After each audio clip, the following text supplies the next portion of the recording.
व्यापारी भाइयों के, कर्मचारी भाइयों के, शासन प्रशासन के सहयोग से ही हमारा 22 तारीख को आंदोलन समाप्त होता है और 23 तारीख को ट्यूबवेल योजना का शासनादेश जारी हो जाता है, जिसका काम की आज की डेट में तिलाड़ी से शुरू हो रखा है और पाइपलाइन बड़कोट गांव क्रॉस कर चुकी है और आने वाले मार्च में पेयजल समस्या से निजात मिलेगी। और मैं आपसे इस मंच के माध्यम से वचन देता हूं कि आप चयन किसका करते हैं ये आपके विवेक पर डिपेंड करता है, लेकिन यदि 15 मार्च तक मेरे हर माता के, हर बहन के नल पे पानी पर्याप्त नहीं आया तो ये अजय रावत पुनः आंदोलन शुरू कर देगा और तब तक नहीं हटेगा जब तक सबकी टोंटियों में बराबर पानी नहीं आया। माताओं बहनों, मैं आपको एक चीज से और अवगत करा दूं, आजकल व्हाट्सएप ग्रुपों में यदि किसी दूसरे प्रत्याशी का नाम या दूसरे प्रत्याशी के जिंदाबाद के नारे लगाए जाते हैं तो हमारे कुछ ग्रुपों में से उन भाइयों को हटा दिया जाता है। शोचनीय विषय है, निंदनीय विषय है। कौन सा प्रजातंत्र है ये?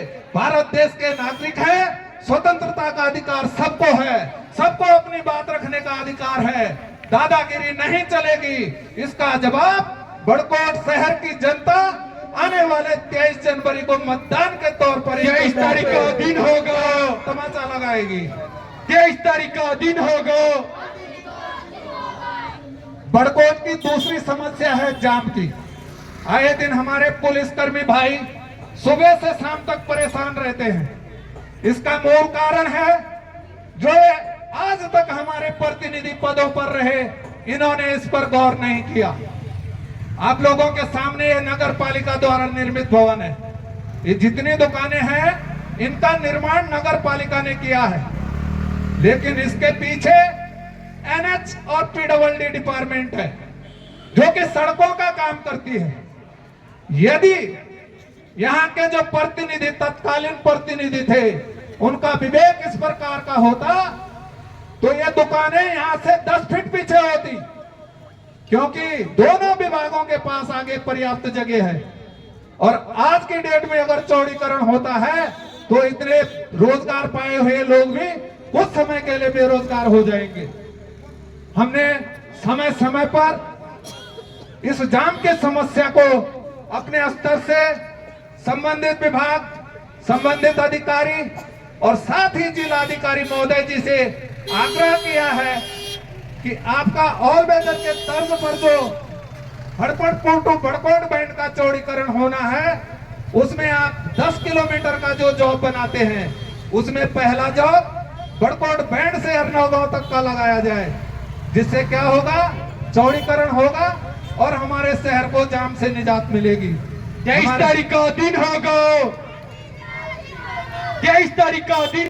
बड़कोट की पेयजल समस्या को मद्देनजर रखते हुए बड़कोट का जनमानस तो सड़कों पर उतरा था, लेकिन माननीय नेताओं जी के द्वारा प्रभारी मंत्री जी को डखेड़गांव टटाव वाली रोड से भेज दिया जाता है।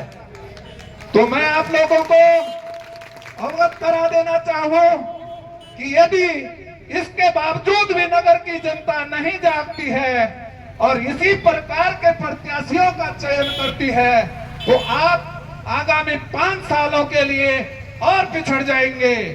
आप चुनिए तो सेवक चुनिए, आप चुनिए तो बेटा चुनिए, आप चुनिए तो भाई चुनिए, आप चुनिए तो दोस्त चुनिए, जिससे आप अपनी समस्या रख सके और समस्या का समाधान हो सके। ये तानाशाह तब भी तानाशाह थे, अब भी हैं और जब तक इनका जीवन रहेगा ये तानाशाही ही करते रहेंगे। ये आप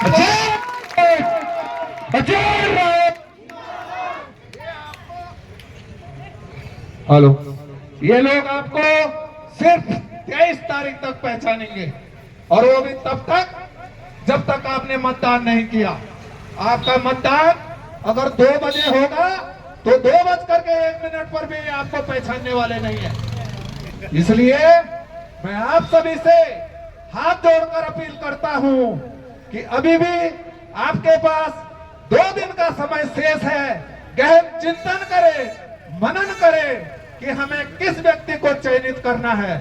और जो व्यक्ति आज करोड़ों रुपए चुनाव में इन्वेस्ट कर रहा है, वो कितना माल अंदर करेगा, एक कल्पना से परे की बात है।